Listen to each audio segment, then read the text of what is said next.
Hi friends! April 23వ తారీఖు 2023లో గుజరాత్‌లో వడోదర అనే ప్లేస్‌లో జరిగిన ఒక ట్రూ స్టోరీ గురించి ఈరోజు మీకు చెప్పబోతున్నాను. ఆలస్యం చేయకుండా స్టోరీలోకి వెళ్ళిపోదాం. ఉదయాన్నే శిల్ప తులసి చెట్టుకి పూజ చేసే సమయంలో ఒక చిన్న బిడ్డ ఏడుస్తున్న శబ్దం విని వెళ్లి చూడగా అక్కడ అప్పుడే పుట్టిన పాపను ఒక తెల్లని గుడ్డలో చుట్టిపెట్టి పడుకోపెట్టుంటారు. అది చూసిన ఆమె వెంటనే తన అమ్మానాన్నలకు ఆ విషయం తెలియపరుస్తుంది. బిడ్డలో ఏ కదలిక లేకపోవడం చూసి హాస్పిటల్‌కి వాళ్ళు హుటాహుటిన ఆ బిడ్డను తీసుకెళ్తారు. పాపను చెక్ చేసిన డాక్టర్ పాప చనిపోయి చాలాసేపు అయిందని చెప్తారు. దాంతో కంగుతిన్న వీళ్ళందరూ ఒకరి ముఖాలు ఒకరు బిత్తరగా చూసుకుంటారు. అప్పుడు ఆ డాక్టర్ బిడ్డ గొంతుని నులిమి చంపిన ఆనవాళ్లు తెలుస్తుందని వాళ్ళతో అంటారు. అందువలననే ఆ విషయాన్ని పోలీసులకు తెలియజేయాలని ఆ డాక్టర్ అంటారు.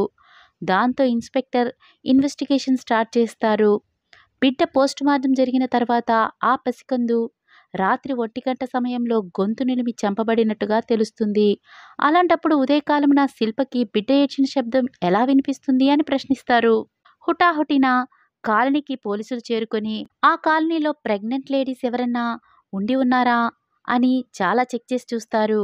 కానీ పోలీసులకు ఎలాంటి ఇన్ఫర్మేషన్ దొరకదు. కానీ శిల్ప అబద్ధం చెప్తుంది అనే నిర్ధారణకు పోలీసులు వస్తారు. దాంతో వాళ్ళ ఇంట్లో ఉన్న వ్యక్తుల గురించి ఇన్వెస్టిగేషన్ స్టార్ట్ చేస్తారు. పెళ్లి కాని అమ్మాయిలు పెళ్లికి ముందే తప్పు చేసి ఆ బిడ్డను చంపారేమో అన్న అనుమానంతో శిల్ప హస్బెండ్ అయిన మనోజ్ యొక్క కజిన్ సిస్టర్ అయిన అపర్ణని, సిస్టర్ అయిన రిషికని పోలీసులు పోలీస్ స్టేషన్కి పిలిచి విచారణ చేస్తారు. వారి దగ్గర కూడా వారికి కావలసిన సమాధానం దొరకదు. దాంతో ఆ బిడ్డ శిల్పదే అయి ఉండొచ్చు అని, ఆడబిడ్డ పుట్టడంతో ఎవరికీ చెప్పకుండా ఆ బిడ్డను ఆవిడే చంపేసి ఈ విధంగా ఒక కథను అల్లినట్టుగా ఉందని పోలీసులు భావిస్తారు. ఆ సమయంలోనే 6 నెలలుగా లండన్లో నివసిస్తున్న మనోజ్ ఇండియాకి వస్తారు. అదే సమయంలో శిల్పని ఎంక్వైరీ చేసిన పోలీసులు ఆ బిడ్డ ఆవిడ బిడ్డే అనే అనుమానంతో DNA టెస్ట్ చేయించాలని చెప్తారు. అందుకు ఆమె ససేమిరా ఒప్పుకోకపోయినా కూడా శిల్ప భర్త ఆ బిడ్డ శిల్పదే అనే అనుమానంతో DNA టెస్ట్ చేయించమని పోలీసులకు రిక్వెస్ట్ చేస్తారు. ఎందుకంటే 7 రోజుల క్రితమే మనోజ్కి ఒకరోజు ఒక అజ్ఞాత వ్యక్తి నుండి కాల్ రావడంతో ఆమె ఎవరినో కలవడానికి వెళ్తుందని తెలుసుకొని ఆవిడకి తెలియకుండా వెనుకనే ఫాలో అయ్యి వెళ్ళి చూస్తారు. కానీ శిల్పని కలవాల్సిన వ్యక్తి అక్కడికి రాకపోవడంతో శిల్ప చెట్ల పొదల్లో ఉన్న మనోజ్ని చూసి ఆ వ్యక్తి అనుకుని పలకరించడానికి వెళుతుంది. ఆ సమయంలో అక్కడ తన భర్తను చూసి కంగుతిన్న శిల్ప ఇక్కడ నువ్వేం చేస్తున్నావు అని అడిగితే అతను నువ్వేం చేస్తున్నావు అని తిరిగి ఆవిడ్ని ప్రశ్నిస్తారు. ఏం చెప్పాలో తెలియకుండా బుకాయించిన శిల్ప అతన్ని నువ్వు నన్ను అనుమానిస్తున్నావా అని దబాయించి అక్కడి నుండి వెళ్ళిపోతుంది. తప్పని పరిస్థితుల్లో ఉద్యోగరీత్యా లండన్కి వెళ్లాల్సిన మనోజ్ తన చెల్లెలైన రిషికకి తన భార్యపై అనుమానం ఉందని ఆవిడ మీద ఒక కన్నేసి ఉంచమని చెప్పి అతను లండన్కి వెళ్ళిపోయి ఉంటాడు. అయితే DNA రిజల్ట్ రానే వస్తుంది. అందులో 99.9% ఆ బిడ్డ DNAతో శిల్ప DNA మ్యాచ్ అవుతుంది.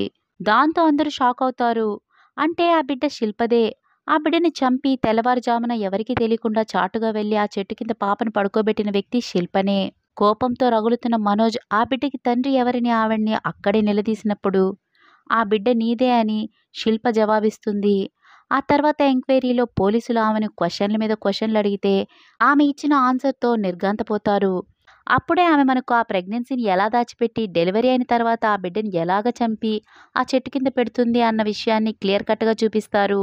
5వ నెల ప్రెగ్నెన్సీ టైం నుండి ఆమె కడుపుకి స్లిమ్ బెల్ట్ని తొడుక్కొని ఫ్రీగా ఉన్న దుస్తుల్ని వేసుకుని వాళ్ళ అమ్మా నాన్న ముందర ఆమె ప్రెగ్నెంట్గా ఉన్నది అన్న విషయం తెలియకుండా దాచిపెడుతుంది. లేబర్ డెలివరీకి ఎలాంటి ప్రికాషన్స్ తీసుకోవాలని గూగుల్లో సెర్చ్ చేసి తెలుసుకుని వాటికి సంబంధించిన మెడిసిన్స్ని ఇంట్లో తెచ్చి ముందుగానే భద్రపరుచుకుంటుంది. డెలివరీ సమయం రానే వస్తుంది. ఆ సమయంలో నొప్పులు పడుతున్న ఆమె బాత్రూంలోకి వెళ్ళి ఆమె అరుపు శబ్దాలు రాకుండా ఆవిడకు ఆమె నోరు మూసుకొని బిడ్డను కన్న తర్వాత ఆ బిడ్డను కసాయిదానిలా గొంతు నిలిమి చంపి ఆ బాత్రూమ్ అంతా క్లీన్ చేసి తన డ్రెస్ని చేంజ్ చేసుకుని బిడ్డను తీసుకెళ్లి చెట్టు కింద పెడుతుంది. ఇదంతా ఎవరి కోసం చేసింది అన్న ప్రశ్న వేస్తే మాత్రం మౌనమే ఆమె సమాధానం అవుతుంది. దాంతో పోలీసులు శిల్ప వాళ్ళ అమ్మగారి ఇంటికి వెళ్ళి ఇంచ్ బై ఇంచ్ చెక్ చేస్తే ఆమె బాత్రూంలో బాత్రూమ్ క్లీనర్ డబ్బా వెనుక కట్ చేయబడి అందులో ఒక ఫోన్ అండ్ సిమ్ కార్డ్ ఉండడం పోలీసులు గమనిస్తారు. ఆ తర్వాత రోజు మనోజ్ని పోలీసులు ఇంటరాగేట్ చేసినప్పుడు అతను శిల్పపై ఉన్న అనుమానం గురించి మాట్లాడగా ఆవిడ అహ్మదాబాద్ వెళుతుందన్న విషయం మీకు ఎవరు చెప్పారు అని అడిగితే, ఆమె వెళ్లే ముందు రోజు రాత్రి అతనికి ఒక అజ్ఞాత వ్యక్తి నుండి కాల్ వచ్చిందని అతను పోలీసులకి చెప్తాడు. ఆ కాల్లో మాట్లాడిన వ్యక్తి, రేపు నీ భార్య ఒక వ్యక్తిని కలుసుకోబోతుంది. ఆమెని వెంబడించి చూడు. అన్ని విషయాలు మీకే తెలుస్తాయి అని ఆ కాల్ యొక్క సారాంశం. ఇది ఇలా ఉండగా శిల్ప వాళ్ళ ఇంట్లో దొరికిన ఫోన్లో ఒక సోషల్ మీడియా యాప్లో రాజీవ్ అనే వ్యక్తితో శిల్ప చాటింగ్ చేస్తుందన్న విషయం పోలీసులు గమనిస్తారు. మొదటి 2 రోజులు వాళ్ళిద్దరూ నార్మల్గా చాట్ చేసుకున్నా కూడా మూడవ రోజు నుండి రొమాంటిక్గా చాట్ చేసుకోవడం గమనిస్తారు. అంటే శిల్ప సోషల్ మీడియాలో పరిచయమైన రాజీవ్ అనే వ్యక్తి కోసం అతడు మాట్లాడిన మాటల వల్ల ప్రేమ అనే ఉచ్చులో పడి తన బిడ్డను తానే చంపుకునే నీచమైన స్థితికి దిగజారిందన్నమాట. ఈ విషయాలన్నీ శిల్ప దగ్గర అడిగితే రాజీవ్ అహ్మదాబాద్లో ఉంటాడు. నేను ప్రెగ్నెంట్ అయిన విషయం తనకి చెప్పగానే అతను బిడ్డను అబార్షన్ చేయొద్దని నాతో అన్నాడు అని పోలీసులతో చెబుతుంది. అయితే అతన్ని మొదటిసారి ఎక్కడ కలిశావని తదేకంగా పోలీసులు అడిగితే అతన్ని ఇంతవరకు నేను చూడనే లేదని ఆవిడ బోర్నుమని ఏడ్చి చెప్తుంది. దాంతో పోలీసులు నిర్ఘాంతపోతారు. చివరిగా ఎప్పుడు మాట్లాడావని అడిగితే పాపను చంపిన తర్వాత విషయం బయట తెలిసిపోతుందన్న భయంతో రాజీవ్కి కాల్ చేసి మనిద్దరం ఎక్కడికైనా పారిపోదామని అతనితో అంటే అతను, సరే టెన్షన్ పడొద్దు, మనిద్దరం ఒకసారి కలుసుకుందాం, ఈ అడ్రస్కి రా అని ఒక అడ్రస్ చెప్తే అక్కడికి వెళ్ళి నేను కాల్ చేస్తే ఫోన్ స్విచ్ ఆఫ్ వస్తుంది. ఆ రోజు నుండి ఈ రోజు వరకు అతను నాతో మళ్ళీ మాట్లాడలేదని ఆవిడ చెప్తుంది. దాంతో ఇన్వెస్టిగేషన్ వేగవంతం చేసిన పోలీసులు రాజీవ్ యొక్క ఫోన్ నెంబర్తో అతని డీటెయిల్స్ని కలెక్ట్ చేస్తే ఆ సిమ్ కార్డ్ మనోజ్ పేరు మీద ఉండటం ఆశ్చర్యం అనిపిస్తుంది. అంటే శిల్ప రాజీవ్ అనుకుని తన భర్త మనోజ్తోనే చాటింగ్ చేసిందని పోలీసులు భావిస్తారు. అదేవిధంగా మనోజ్ని పిలిచి అడిగితే అతను నేను అలా చేయలేదని గట్టిగా చెప్తాడు. నాకు సోషల్ మీడియాలో ఎలాంటి యాప్స్ లేవని, కావాలంటే చెక్ చేసుకోండి అని అతని ఫోన్ కూడా చూపిస్తాడు. ఇంతలో పోలీసులకి శిల్ప రాజీవ్తో మాట్లాడిన కాల్స్ లొకేషన్స్ డీటెయిల్స్ అందుతుంది. దాంతో రాజీవ్లా మాట్లాడింది మనోజ్ కాదని, అతను లండన్లో ఉండేవాడని పోలీసులు నిర్ధారణకు వస్తారు. ఈ విషయాలన్నీ మనోజ్ వాళ్ళ ఇంట్లో నాన్నతో మాట్లాడుతూ ఉండగా రిషిక విని ఆ విషయాన్ని అపర్ణకు తెలియజేస్తుంది. అసలు విషయం ఏంటంటే మనోజ్కి అపరిచితుడిలా కాల్ చేసి శిల్ప వేరే వ్యక్తిని కలుస్తున్నట్లు చెప్పిన వ్యక్తి అపర్ణనే. దాంతో వాళ్ళిద్దరూ గాబరా అయిపోయి ఇల్లు వదిలి వెళ్ళిపోతారు. అపర్ణ మరియు రిషిక పేరెంట్స్ పోలీసుల దగ్గరికి వచ్చి కంప్లైంట్లు ఇవ్వగా పోలీసులు ఆశ్చర్యపోతారు. ఇది జరిగిన 2 రోజుల తర్వాత వడోదరాకి 30 కిలోమీటర్ల దూరంలో అపర్ణ మరియు రిషికల డెడ్ బాడీస్ పోలీసులకు దొరుకుతుంది. పోస్ట్ మార్టం చేసిన తర్వాత వాళ్ళిద్దరూ సూసైడ్ చేసుకున్నారన్న విషయం అర్థమవుతుంది. అసలు శిల్ప యొక్క పాప చనిపోవడానికి అపర్ణ మరియు రిషికకు గల సంబంధం ఏంటని పోలీసులు ఆరా తీయడం మొదలు పెడతారు. దానిలో భాగంగా రిషిక మరియు అపర్ణ కాల్ రికార్డింగ్స్ని చెక్ చేయబోగా అప్పుడు విశాల్ అనే వ్యక్తితో అపర్ణ మాట్లాడుతున్నట్లు పోలీసులు కనిపెడతారు. ఆ విశాల్ అనే వ్యక్తిని ఇంటరాగేట్ చేసే సమయంలో అతను చెప్పే విషయాలు విన్న పోలీసులు నిర్ఘాంతపోతారు. ఏంటంటే మనోజ్ యొక్క డీటెయిల్స్ని ఉపయోగించి సిమ్ కార్డ్ని తీసుకున్న వ్యక్తి రిషికనే. ఆ నెంబర్ని తీసుకున్న రిషిక అపర్ణకి ఇవ్వగా అపర్ణ రాజీవ్ లాగా చాట్ చేస్తూ శిల్పాన్ని ఫ్లడ్ చేయడం మొదలు పెడుతుంది.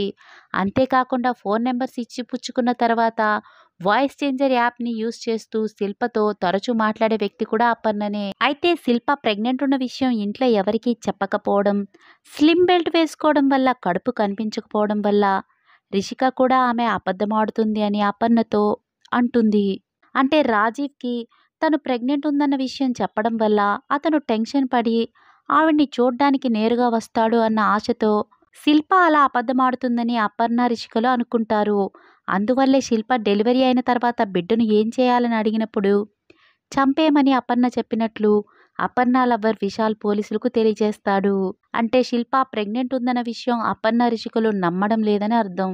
అసలు ఇదంతా అపర్ణ మరియు రిషికలు ఎందుకు చేశారు అని పోలీసులు విశాల్ని అడిగితే అసలు విషయం అప్పుడు విశాల్ చెప్పుకొని వస్తాడు. ఏంటంటే అపర్ణ మరియు విశాల్ ఇద్దరూ ఒక లాడ్జ్లో రూమ్ బుక్ చేసుకుని ఎంజాయ్ చేయడానికి వెళ్లే సమయంలో అటువైపుగా షాపింగ్ చేస్తున్న శిల్ప వీళ్ళిద్దరిని గమనించి రెడ్ హ్యాండెడ్గా వాళ్ళిద్దరిని పట్టుకొని ఈ విషయాన్ని అపర్ణ పేరెంట్స్కి చెప్పడంతో వాళ్ళు అపర్ణని మందలిస్తారు. దాన్ని మనసులో పెట్టుకున్న అపర్ణ రిషిక హెల్ప్తో శిల్పని ఏ విధంగా అన్న దెబ్బతీయాలని అనుకుని ఆవిడ లైఫ్తో ఈ విధంగా చెలగాటమాడుతుంది. ఈ విషయాలన్నీ పోలీసుల ద్వారా శిల్ప తెలుసుకున్న తర్వాత తనలో తానే మాట్లాడుకుంటూ పిచ్చిదైపోతుంది. నిజానికి శిల్పకి మనోజ్ అంటే ఇష్టం ఉండదు. ఇష్టం లేని పెళ్లి చేయడం వల్ల ఆమె మనసు ఇంకొకరికి ఇవ్వడం మొదలుపెట్టింది. అలాంటి తప్పుడు పని చేయడం వల్ల ఆమె జీవితాంతం బాధపడాల్సిన అవసరం వచ్చింది.